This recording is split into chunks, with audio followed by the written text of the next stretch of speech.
So in terms of the choice of the backbone, so we decided that for this patient, an EGFR inhibitor doesn't make sense because it's on the right side, despite the fact, at least in the first line, despite the fact that it's a RAS wild-type tumor. So that's something very important to keep in mind. The question is, how do you choose your chemotherapy backbone? So you have FOLFOX and FOLFIRI, and they're both equally good. I mean, study after study suggests that there's probably interchangeability between the two backbones. Although some of the studies suggest that there's a slight edge for FOLFIRI, but it's never really in the statistical significant piece, but it always trends a little bit better. So FOLFOX and FOLFIRI are both reasonable.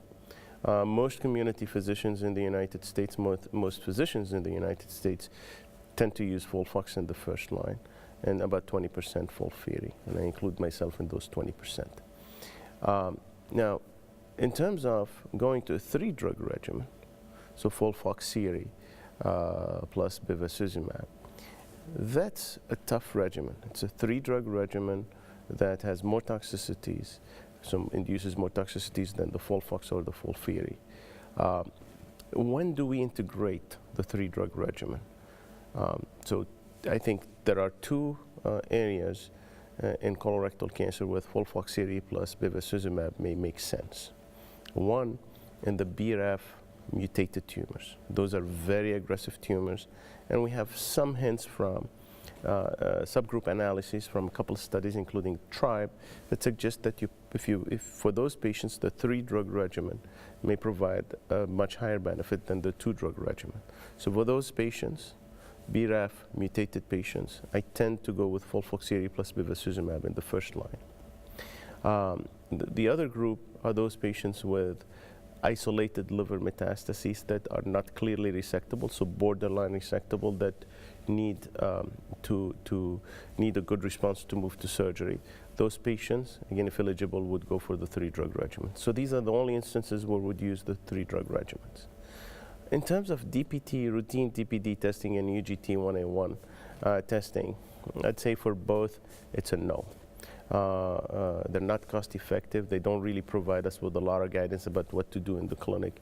A number of studies over the years tried to look at their value. Ultimately, we have patients going through chemo. The majority, more than 95% of those patients, in fact more than that, will have no major issues. And for those very few patients that may have deficiencies in UGT1A1 or DPD, interestingly, at least half of those patients will not even have any issues in the presence of these alterations. So you don't know what to do really with the dosage of the chemotherapy. And the other half, they will manifest some clinical toxicities that would end up being resolved for 99+% of them with dose reductions, like this patient, for example. And so the cost of these, of universal screening for DPD and for UGT1A1 is really not justifiable given the bulk of data we have available to us and given, again, our own clinical experience and understanding of where they fit in the clinic. So I'd say no.